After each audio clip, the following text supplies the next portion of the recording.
G'day everyone, this is Oinka here. Welcome to Investor Journeys, where we chat with everyday Aussies and seasoned investors about their property journeys, the wins, the stuff ups, and everything in between.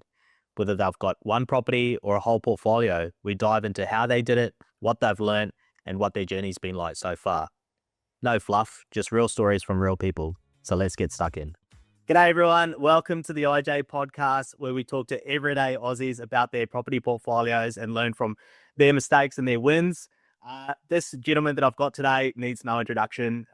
He's very well known, especially in the buyer's agency space, but in the property industry as general. The software and the business that he's been able to build is well renowned in the industry at the moment. It's something that we use within our business as well, and couldn't come at the right time for me personally. So welcome, Jordan. Thanks for jumping on, mate. Thanks for having me, mate. Excited to be here.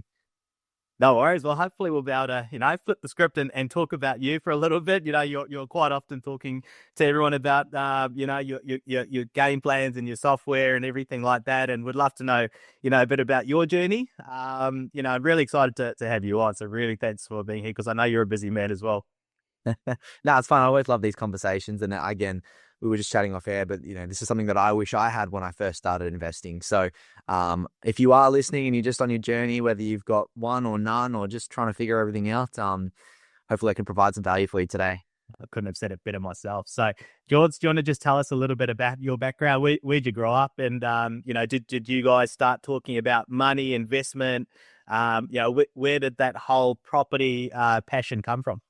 Yeah, so I grew up in Sydney. My dad is Dutch and he actually started Fantastic Furniture, which is a long-winded story. But after he wrapped up there and sold out, he was bored. He was in retirement and got bored, so he went into real estate. So I guess in terms of the household and where things were structured, Dad was always everyone talks about Dutch people being tight, and that was definitely the conversation when I was younger. I remember going out for dinner with Dad, and I would have been 15 at the time and had a casual job, and we would split dinner. We would go out for dinner, and I'd have to pay for my half, and he'd have to pay for his half. And I hated it at the time. I completely despised it. I was man, all my friends go with their parents, and their parents just pay. Why do I have to pay my way? But I think that really taught me some values and really taught me the value of money and really taught me about if I'm trading my time for, $14 an hour and my meal costs me $25, that's 2 hours worth of work for me to go out for a nice dinner. I just think that distilled a really a lot of values into me when I was young. So I had kind of that tied upbringing. Money was always a conversation. It was always discussed. We always talked about putting money away and saving and just being cautious and careful with money, which I think really provided some good values. Secondary to that, obviously Dad was in real estate. I remember when I was 16, I hated high school, and I was like, oh, Dad was building his house at the time, and he had these really great builders in the area. And I said, oh, I want to become a tradie. So it was school holidays.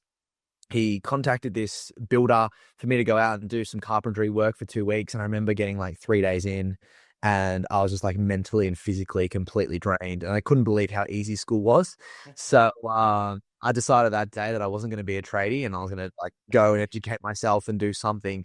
And I remember the second week of that school holidays, I went to my dad's bookshelf, and literally every single property book that you could imagine was on that thing. It was Steve McKnight's, it was Margaret Lomas, it was kind of all the old school books in property that everyone kind of talks about. They got them into the space. And so for the second half of those school holidays, I was well, if I'm not going to do physical work, I'm going to figure out how to get wealthy, by doing other things. And that's kind of when I spent a lot of time just reading these books, understanding the concepts behind property. And fortunately, because Dad used to sell really high-end properties, obviously a lot of these guys either had businesses or they had built their own portfolios or anything else like that. And I remember as a young kid just being able to sit, we'd go out for dinner, family dinners or whatever, and they'd have their quote unquote adult discussions. And I'd be a 16-year-old kid sitting there at the dinner table, but I got to kind of soak in a lot of their knowledge and understanding and how they'd built their wealth and all that sort of stuff. So I was pretty fortunate kind of with I'm a big fan of you are who you're a combination of your 5 closest friends. So who you surround yourself with is who you become.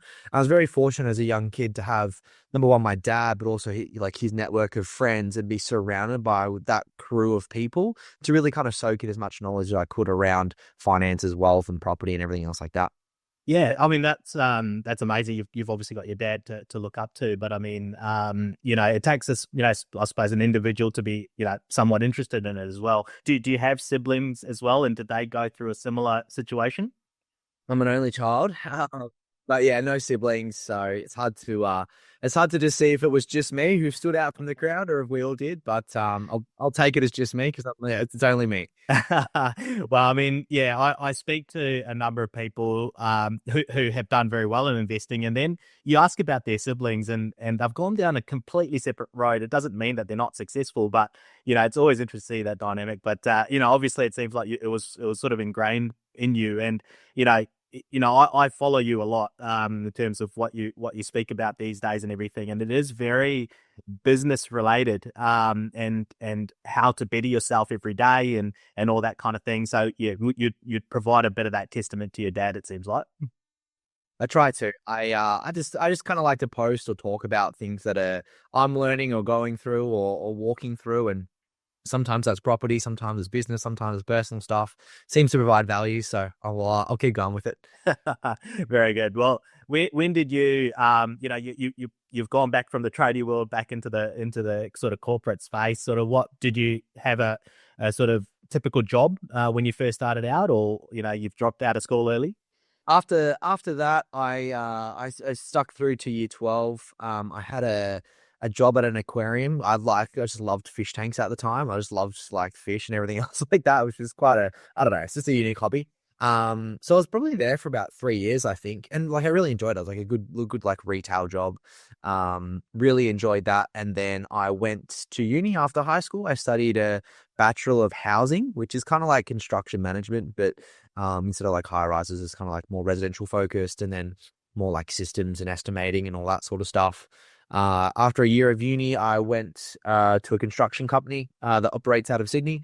We built about 1,000 homes a year. They're kind of like the stock standard, 4 square walls and same floor plans as just like duplicate built and everything else like that. So got into the corporate ladder, finished uni after 4 years, and then was on the corporate ladder for about 10 years before I ended up stepping out. So, yeah, was fortunate enough to kind of like have that retail experience, get to learn a little bit sales and how that kind of worked, and then step into the corporate world and really get a good understanding of like systems processes and how big operations play out.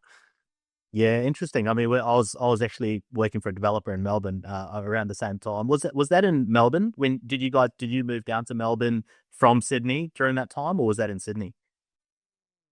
I started there in uni's first year of uni, and then I moved to Melbourne after I finished uni. So it would have been like 3 or 4 years later.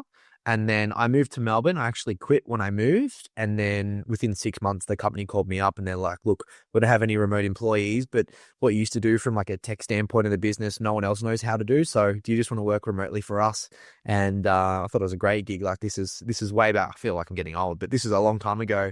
And like a remote job just was unbeknownst. So I felt real special about doing that. And then I remained there for another 6 or 7 years or so. Yeah, okay. So you've gone into this corporate gig, and you're spending 10 years with them. I'm assuming you would have started to jump the ladder a little bit and started to grow in, and careers progressing and everything. So what changed after that sort of period of time to do, maybe even doing what you're doing now, but you've obviously made a massive shift during that time. So what was that change, or what was it like? Yeah, it's quite funny. It kind of like all plays into the portfolio if you're happy for me to kind of like start talking about it Of just a little course. bit.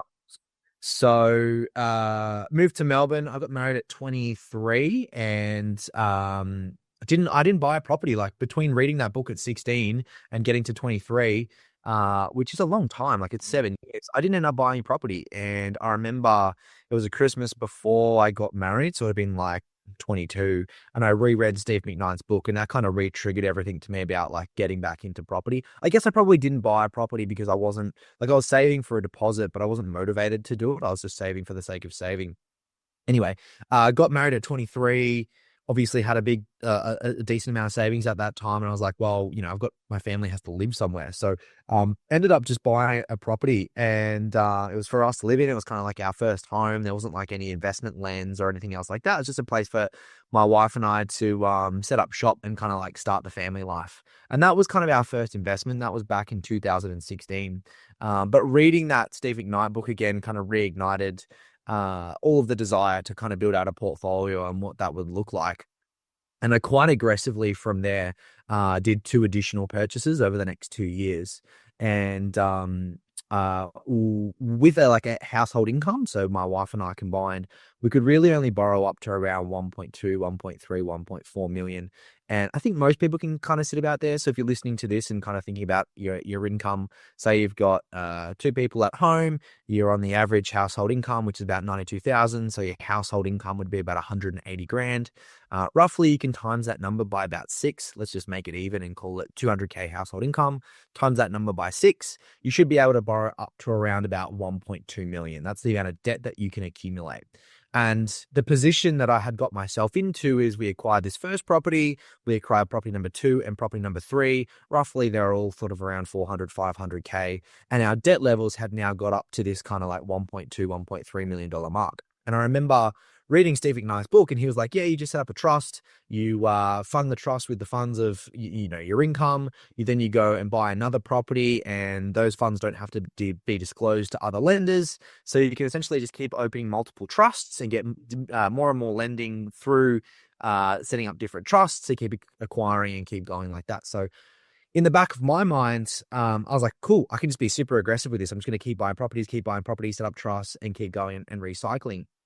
But little did I realize, after we purchased our third property, I went to the bank, I went back to Mr. Banker, and I said, hey, we're ready for property number four. And, he said, oh, you've reached your borrowing capacity limit. You can't borrow anymore. And I just remember thinking, well, like, what about all these strategies? Like, well, I've been told I can go out and buy unlimited properties. And I think that the downfall, or the thing that I didn't foresee, is, the methods that Steve McKnight was using in those books. The books for themselves were like already 10 years old. And then the methods that he'd used in those books were strategies that he had used, 10 to 15 years prior to build his portfolio and then tell the story. And so the methods and the techniques that I was utilizing could have been anywhere between 15 to 25 years old. And so I hadn't foreseen that those strategies, and the world that we live in now of open banking and everyone sharing everything and you being liable for it, all those types of things, would change the way that my strategy or the things that I would do to occur. And so, yes, there are different ways to still buy new properties within trusts, and, depending on having a lower LVR, which means you use a bigger deposit, and, maybe some cash flow, some positive cash flow coming through on the asset, you can definitely continue lending that way. It's just the traditional ways that I thought that you could continue to purchase weren't applicable in this new day and age. And so I'd essentially reached this hurdle, and I guess that was the reason for the big change, is I couldn't borrow any more money. The only way that I could continue building out my portfolio, was to increase my income. And I was on the corporate ladder. I was on really good, as you said, like building up the ladder. I was on really good six figures. I was really happy for what I was earning at the age that I was. And so for me to go from, for example, 100 to 200K, I just couldn't do at the place that I was. It wasn't foreseeable. I remember actually going to my boss and being like, hey, I want to double my income. Like, what do I need to do to be able to do that? And he was like, look, I'm not even on 200K. So the ability of you being able to get there is not going to work out. And I remember just that light bulb moment for me flickered, and I just said, I've got to find a way to exponentially increase my income. And so it was actually, funnily enough, the big change came from building the portfolio to begin with, because that put limitations on what I could have the ability to do. And I had to flip the switch or do something else to be able to continue investing. So, yeah, I guess that was kind of the big change. Yes. Oh, it's interesting. So your first three properties, were they all in the same location? Was it all in Victoria? Yeah, so that was probably mistake number one. Our first one was kind of in like what you call like a bridesmaid suburb to where my, wife's parents kind of lived. So they kind of lived in Moonee Ponds, Essendon, for anyone who knows Melbourne. And, we ended up purchasing in a suburb called Oak Park, which is just like, um, just before like Broady. It wasn't near Broady, so it didn't have that like stigma or anything else like that. But it was a really nice kind of like new family pocket, bridesmaid suburb, etc., etc., etc. So we ended up buying there just to kind of like set up shop. And then for property number two, it's funny, we used to walk from our house to this Thai restaurant on Napier Street in Strathmore. And I remember one day we were walking to dinner, and there was this.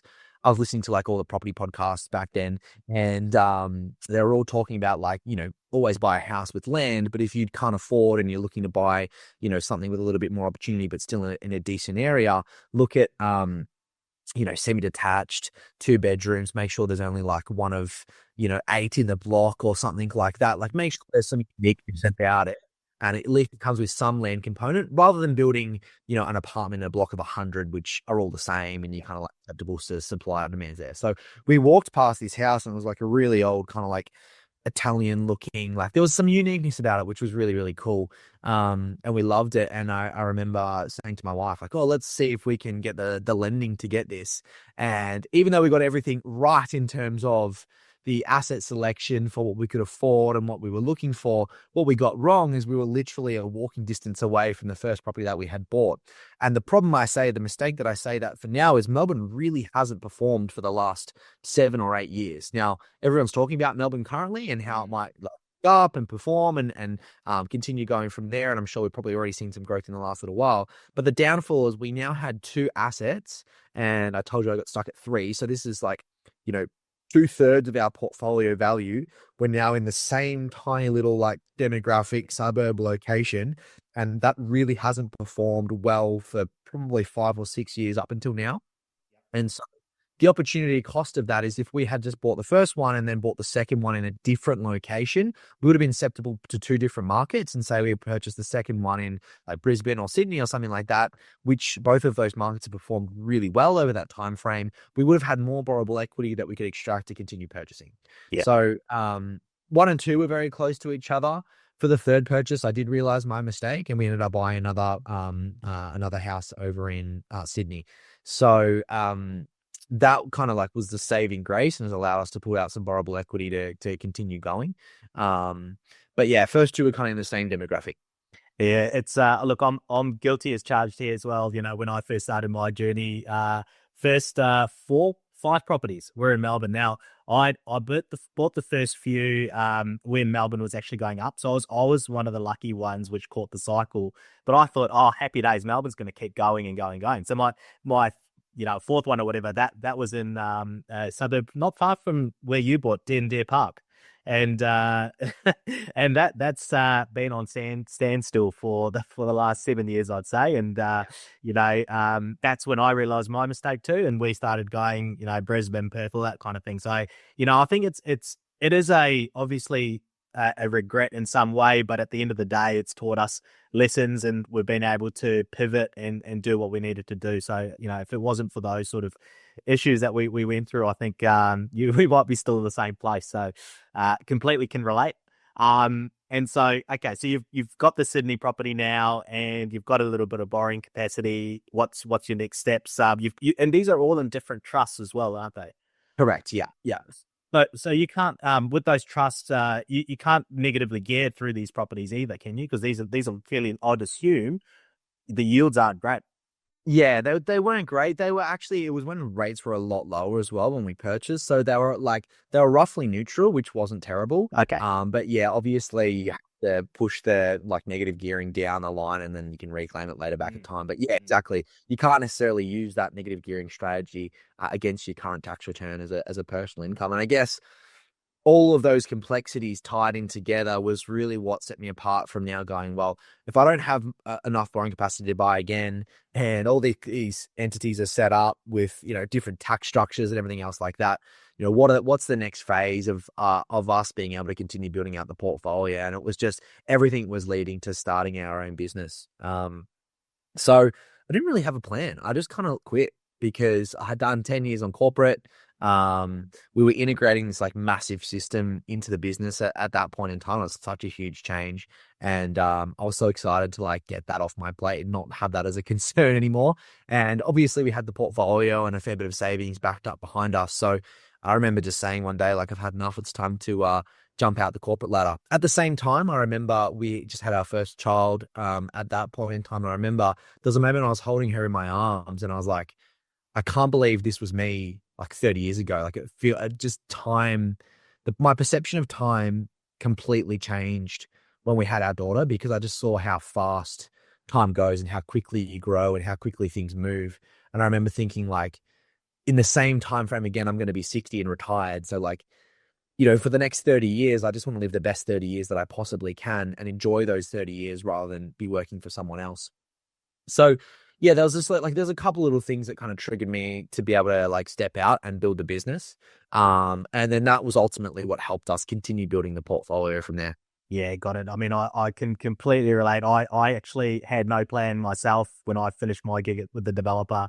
We seem to be running quite parallel lives here because we had our kids when I first quit as well, and I didn't really have a plan either, except this sort of thought about starting a business. I never started anything in the background whilst I was still working, and I just quit, and that was it. But the kids, and I like you, just thought to myself, how are we ever going to get this time again? I think maybe working in the same industry sort of made us realize, how fast paced and those sort of industries are and how tight, the times and the costs and everything are getting to the point where, you're really being sucked into the industry and you're taking away time from, your family. And we obviously know the importance of time these days and, yeah, can completely relate. I think your journey started with your child and quitting started before me. But yeah, so you've had your beautiful child, you've quit. So what are you thinking now? Yeah, so funnily enough, I started a similar podcast to this, but it was all about people under 30 getting into the property market because we'd acquired all these assets. And I remember all of my friends just being like, oh, how do you buy 3 properties? How have you done this? How have you done that? I was like, it really wasn't that complex. Like, as long as you got into the first one, then you can leverage into number 2 and number 3. And I just wanted to know if there was other younger people getting into the property market. So I remember having this podcast that I invite young people on. And funnily enough, almost every single one of my guests that I had on that podcast have now become buyer's agents, and they became really close friends. They become like we would do life together. We would talk about things. We'd grow our families together. We'd do catch ups, all that sort of stuff. And so when I stepped off the corporate ladder, I kind of just sat all of them down and said like, hey, what's a pain point within your business? What's something that, it takes up too much time or it feels like a pain or, you need large resources for, and there's a number of things. It was a relatively new space at the time and it still is, it's still a young space, but, there was a number of things, but the one common thing was like, we send these Excel spreadsheets to clients. They fill in some data. Most of the time it's filled in incorrectly. Then they tinker with formulas. Then they send it back. Then it's this whole process of sending it back and forth. And, we spend 3 to 4 hours per client trying to build out these plans.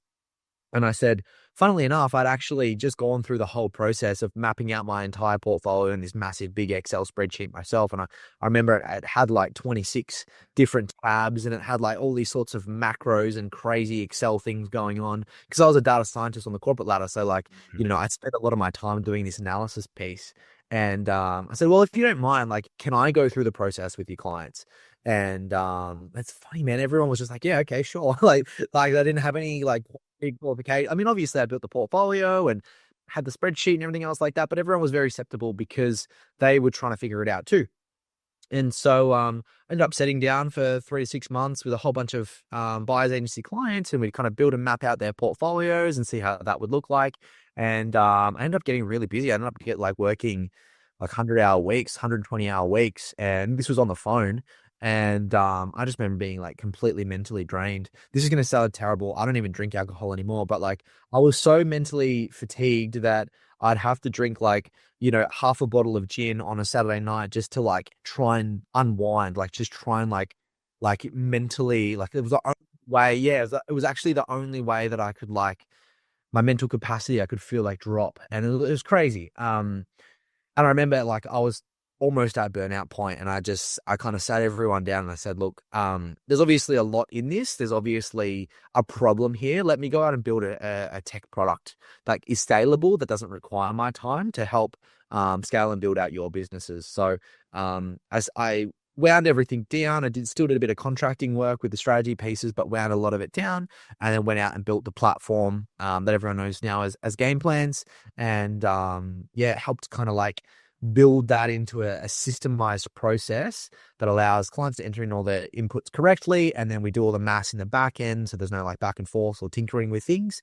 and then like obviously have a really clean UI and process so that it's relatable. People can come in, they can tinker with their own formulas and all that sort of stuff. So that's kind of where like the concept was born, the thought of it was born, and then like the time horizon of me building out the product. Yeah, I mean, I remember when I started my buyer's agency, which was in 2022 or like early 2023, and I actually hadn't heard of game plans at the time, but I was in a very similar scenario where I was trying to think to myself, I was trying to rack my brain, how can I get property plans for clients and show them what their property portfolios can do, whether they've got existing properties and or they've got new properties. So I started building an Excel spreadsheet like everyone else, and I had these massive formulas. I was good at maths, but I wasn't that good. Like, that the amount of information that I just kept getting stuck at. And I think it was to do, it's fairly easy to input data, but it's the algorithms that work in the backgrounds. I got completely stuck there to the point where I never told you this, but I was actually looking to talk to people in India, trying to see if someone can help out. And I was thinking to myself, I need help because that this forms the basis and the fundamental of how you're going to build property portfolios. You can't just stick your thumb in the air and make it work. And you got to be able to not only do that, but you got to be able to show clients as well, if you do this and this is the projection, this is the visuals that you can see. And when, I actually shout out to Joe and Jeff, it actually came up on the Oz Property Investor Facebook group, and I saw it and I was like, oh my God. And I remember telling my wife, I was telling her, I think I just told her I met my hero because it was just such a relief to find something that I was just racking my brain trying to find a problem to solve, because it was just something that I knew needed to be in the industry. And just something that's just accessible and something that is has lifetime access to, and it's not proprietary to a specific buyer's agency, or property strategist. And that's what I loved about it. So I quickly connected up, and I still remember, I think I was just in the top 50 of people who signed up, because I remember you shouting out saying, if you want access to me, you got to be in the top 50. I quickly signed up. I want access to Jordan. So anyway, that was such a relief for me, that you had built something like that. And I'm sure by then you'd gone through a number of iterations and all that kind of thing. Obviously, it was still in its early stages, but it's exactly what I wanted. No, that's crazy. It's funny you say that. We had someone like a business sign up a few weeks back, and they actually were talking to our account manager and said that they spent 14 grand over in India to create an Excel spreadsheet. So it's funny you tell me that, because it's a story we hear quite often. And I was gobsmacked. I couldn't believe it. And like, he literally signed up like straight away from hearing what we do and like how much it costs and everything else like that, because he was like, I can't believe I've just spent all that money getting a simple Excel built when there's already a solution out there. So Not only that, though, I think, people can go off to wherever, Timbuktu, to get stuff like this done. But the uniqueness about Game Plans, in my opinion, is that you've got Australian networks, you've got Australian clients and partners who can give you feedback on the Australian industry requirements that are always changing. You can't go back and do that overseas with one person. And so that's the ever-changing sort of environment that we're in financially, from a lending perspective, whether it be property law that comes in, or tax, changes. All that needs to get fed into the models, or at least some sort of knowledge in that space. And you need that, very specific Australian type network if you're building Australian portfolios. And that's why I think Game Plans is very unique in the sense, because it has to be an Australian model, in my opinion.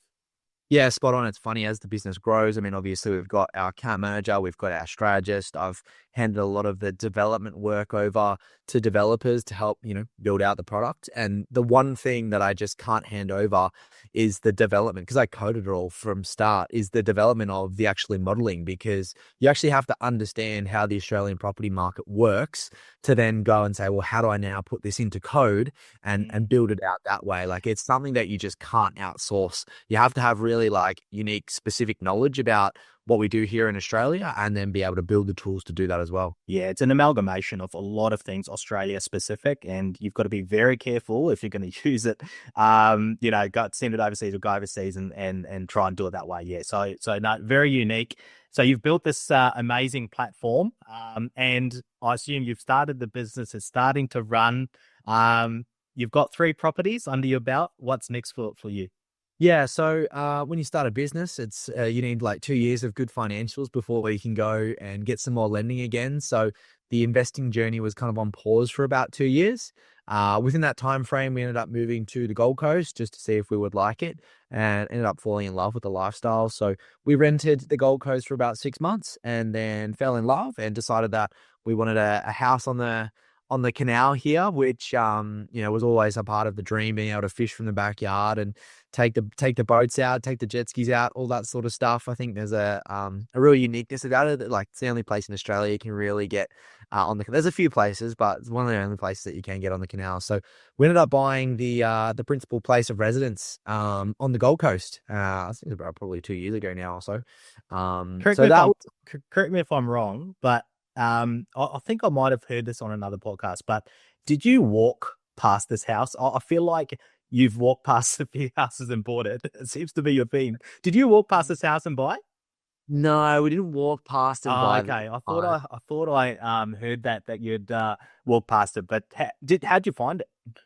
We were searching for so long. It was such a tough market here. Like, the market was really, really increasing quite fast. Mm. Oh, And very different to Melbourne in terms of, like, Melbourne, they do a lot of underquoting and like just different techniques. So we kind of missed out on a lot of properties here because we didn't understand the market and the way that would work. Um, but lo and behold, yeah, we were on the search, and then there's a very close friend of mine who's like a really good negotiator in Australia, who lives locally up here and has lived up here his entire life. So kind of knows everyone, knows the tactics, knows everything else like that. And he was implementing game plans into his business at that point in time. And he said, "Oh, I know you're on the search. If something comes up, do you want to let us know?" And he was the one who actually sent it across to us. And yeah, we were the first party in. We loved it. Obviously been searching for a while there, but he helped us do the whole negotiation piece, and ultimately got the deal across the line for us. yeah, I think I know him, and yeah, he seems like a fantastic negotiator. I wouldn't want to be up against him. Yeah. Yeah, look, Gold Coast, you can't say too much more about the area, and I've seen some pictures, mate, and very envious of your place. But no, it looks like a fantastic place to live. So you've bought that. That's your principal place. Have you got any more investments in your property portfolio at this stage? So the main goal was to kind of like just offset that as much as possible, being the principal place of residence. And there's only one more purchase that we're going to do, which we're currently looking into now, which will be a commercial asset. So I've got the 3 investments to begin with: big principal place of residence as like a foundation, and then moving now into the high income type phase, where we really build out the passive income of the portfolio. And we're probably looking at something around 3.5 mil for that one as well. So that'll kind of be like between like the rock in the jar and the commercial. That'll be like the big heavy lifters, the big heavy movers. And then yeah, we're pretty much done from like residential, well, from a property perspective in terms of investing. Yeah, I think you've said a few golden nuggets there. We talked to a lot of people about getting the rocks in the jar and then starting to move into or transition to cash flow later, whereas a lot of people go the opposite way. Your commercial property, a lot of people are fascinated about commercial property, and no doubt I'll get a couple of people to talk more about that. But I assume that's gone into the whole property plan, and that's what spat out in terms of what you need to get to your passive income goal, is that high income commercial, no outgoings, or I suppose tenants are paying the outgoings, so you've got a fantastic net yield. Is there anything from your perspective that sort of makes you nervous about commercial at all, or it's something that you've got set in stone, you've done your research? Is that basically you're comfortable with that asset class? Yeah, I think for a long time I was really nervous about commercial. It's not something that I had looked into. It's not something that I'd researched. All I had known was residential property. So, for a long time I thought this was the only way that I was going to continue investing is just like buy residential properties and hopefully over time, would pay down the debt and the rents would cover everything. But the net yields that you can get in commercial is very different because you have a business renting their premises rather than like a mum and dad or just an individual who's got a normal income. The yields can get quite high. For a long time, what made me nervous, and it's, I don't know, some sort of stigma that I hear often is, or that I even personally felt was like commercial property doesn't rise at the same value as residential property. But a good friend of mine, Steve Polisi, actually said this once, and he said, like, there's no way that you could, over a 30-year time horizon, have a residential property that goes from $500,000 to $2 million, and then have a commercial property that goes from $500,000 to $750,000. Like, if the same block of land, same area, the value is actually in the land. The building and the materials is what depreciates and becomes, well, actually devalues over time. But the land itself is what increases. So there's no way that you could have a quote unquote residential zoned block of land and a commercial zoned block of land in the same vicinity and it not grow at the same rate. And I think kind of when that mentality broke when I broke out of that mentality, that's kind of where things really shifted for me. And then also understanding that, the valuations of commercial properties are a little bit different in terms of like what based on what the rental agreement is, what the rental income is, how solid, rock solid that is. So a lot to do with like the banks and how they assess lending and give you lending for those types of assets. So it's essentially the same asset class. It's just a little bit more nuances that you have to learn about commercial. And just spent a good, again, 3 to 6 months kind of researching that type of investment and then getting very comfortable with it. Yeah, I think, look, I've got a lot of respect for Steve. He actually saved our portfolio. I'll talk about that another day, but he is absolutely fantastic. I rate him not just as a amazing buyer's agent, but as a top bloke as well. Always traveling the world, but not wanting much. So shout out to you, Steve. But no, I think also, you're at a bracket there, 3 to 3.5 million, which is very important to people who need to understand commercial, where commercial's a little bit different. If you're buying a 3 to 3.5 million residential property and you're buying a 700K property, the nuances there are different, because at a 3 to 3.5 million type commercial property, you're in a different class when it comes to tenants, businesses that will come in. A lot more stability is what I'm trying to say here, rather than coming out at the lower end in commercial where the stability isn't quite there. And that's something that I've had to go through in my portfolio before, and that's what I was saying about Steve saving it. But you got to be very careful of getting into cheap commercial properties. And that's just the reality of the type of asset class. So I think 3.5 million, it seems like you have a fantastic property eventually, and that'll spit off a good amount. I would have thought, the 6% yield, whatever it is, at 180K minus your debt, that will be a massive income generator for you, wouldn't it? Correct. Yeah. And literally that, like, you put it into the platform and you quickly realize that there's no other way to get there as quickly as, buy a commercial property, essentially letting it pay for itself over 10 years. And then that net yield is like pure income. It's not like you can pay the debt off in 10 to 15 years. And that net yield is pure income, which is what you essentially are going to live off in your retirement phase. Well, I think also, the stigma out there is that you've got to have 100 properties, 50 pros, because that's what get the headlines, residential properties to retire. The problem with that is that imagine all the outgoings and the yields on that when you talk about the net, and it just doesn't give you what you would need. I mean, you can't even get that many anyway, but it doesn't just give you what you need when you take away and strip away all the outgoings and commercial. And this is what I tell people as well. You can't rely on, your very typical residential properties. You need to look at these alternative as investments that are going to generate you the income that you want, unless you're looking at 50K a year or whatever it is, a small amount, relatively. Commercial and these type of asset classes is definitely going to be able to give you the income when you talk about the net amount. So when have you got a timeline? You said 3 to 6 months. Is that what you're thinking at the moment? Yeah, that would be the ideal. Yeah. So next little while, ideally. Yeah, fantastic. Through the business? Yeah, it would be through the business. Yeah, cool. All right. Well, I'd love to hear more about it, mate. Whenever that comes on, whether it be just through us, or we'll get you on again. But it's a great understanding of your story. You've obviously gone through some bits and pieces at the start where you may have changed differently or whatnot, but you've obviously got those rocks in the jar regardless. And over time they're going to do fantastic. You've got into Sydney and now this commercial property as well. Kudos on the business. I can't speak highly enough of your platform, Gameplans.